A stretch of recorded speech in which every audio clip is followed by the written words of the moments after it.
fact that you're as successful as you are, all these things, you're wildly famous. You're also very unaffected, but you got nervous before your first set. I respected that. I said, okay, see, this guy makes all this money, still cares. It's that. You see some guys, you can see that you're a fighter. Sometimes the fight gets out of them. Yeah, your belly gets full. You don't feel like going as hard as you used to. Or you might start worrying about what they say in the press. And all that shit. None of that shit ever got to you, bro. You was going hard in the paint. It was fun. It was fun to watch. Like I'm like, yo, you going hard in the paint, bro. But it was fun, man. And the spirit that I love about the genre was ever present. Everything's gonna be okay is what the spirit of comedy always does. Yeah, yeah. And it was there. It just made me feel like, wow, this is. If I can't do comedy, I'm not gonna do comedy. You know what I'm saying? Like if I can't do real comedy, if I can't do comedy the way I've always done comedy, say wild shit that you don't even necessarily really mean, but it's funny. That's why you're saying it. And everybody knows. They know what you're doing. They know what you're doing. I know guys that you know, and they're famous, but they struggle with this thing. Yeah, they do. Yeah. And they stop coming around, and I miss their presence and their voices. And a lot of these young comedians, this process of refinement is gone because they don't have these guys to look to. Right. Because, they're making money, and I don't want to upset anybody. And Yep. Kids are in college or whatever it's going to be. They don't want to ruin what they already put down. Yeah. They laid down some nice roots. They got a good thing going on. They don't want to fuck it up. Would you ever leave the limelight? Yeah, sure. Does it bother you, the limelight? You don't live in a way where I don't do limelight things. You know what I'm saying? Like I don't go to you parties. You got to try some of this shit out, bro. It's not bad. You got to try some. I mean, look, you don't have to do it all the time. But once and again. Once and again. I mean, I'm I have needs. And my needs are, like exercise, keep my mind straight, all those needs, like those have to be fulfilled. Elk meat. Yeah, they have to be filled for mental clarity. Yeah.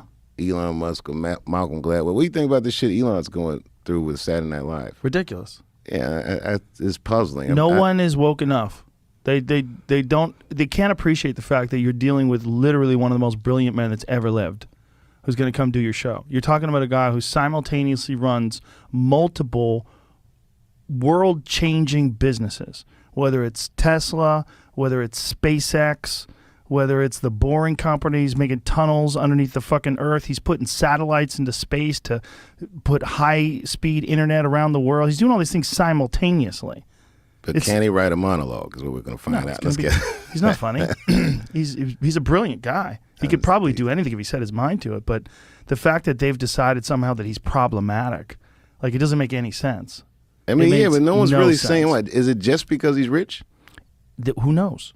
It doesn't matter anymore. They just decide, like, what the fuck is this? And everybody's like, what the fuck is this? This is bullshit. So there was him? There was no obvious catalyst for this? No. Okay, I was just curious. There was some people that felt like he dismissed COVID's danger at one point in time. They didn't like him because of that. But he did it just because he's intelligent, because his perspective was he's a reductionist, or I should say, like his perspective on it was like looking at the numbers and looking at what it is as a thing, instead of looking at the emotional impact of people losing loved ones. And so sometimes someone who's like a genius might say something that appears to be insensitive. I don't think he's insensitive. I think he was just looking at it in terms of like what is the odds that you're going to die, and he's saying that children are essentially immune, and he was saying things that a lot of people felt were insensitive. But that was first of all, A, it was a long time ago, and B, he was just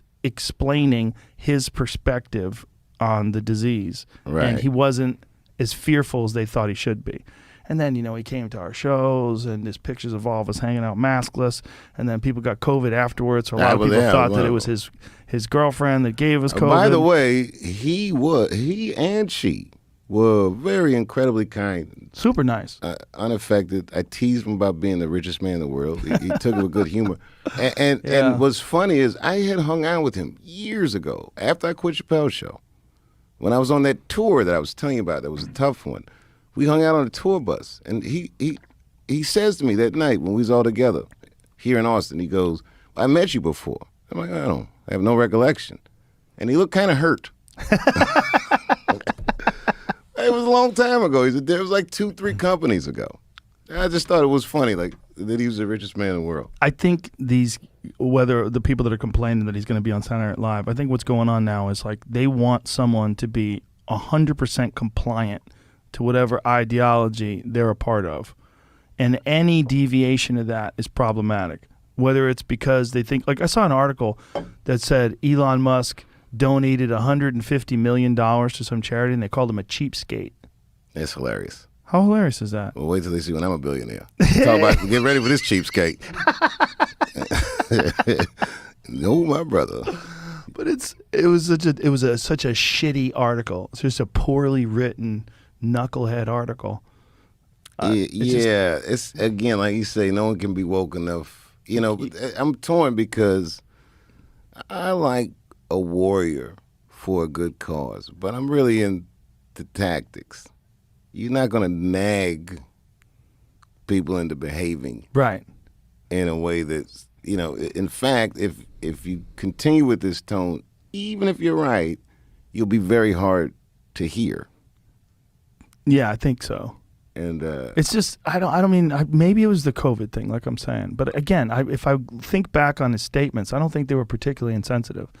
I think they were just, you know, it was more of like a factual bluntness to the way he discusses things, because he's a numbers guy.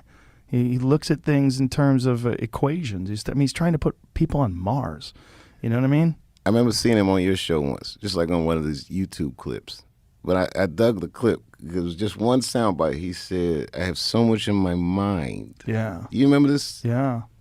Because I asked him, I'm like, "What's it like to be you? Like, what's it like? Just think." He goes, "You wouldn't want to be me." I remember. Yeah. Yes, it's the one. It wasn't bragging. It was just like he's being honest. Like, you wouldn't want this. His brain is like a hurricane. Like, there's just ideas like whoosh, like you could see it while he's sitting there. He's trying to sit here and just have a conversation with you, and he's probably going over fucking equations and thinking about concepts and new ideas and plotting things. And I remember talking to somebody once. I'm not gonna say who, but they go, more than half the people on Earth live on $1 a day, and at least half of them are happy. He says, I know 20 billionaires, and all of them are miserable. wow. And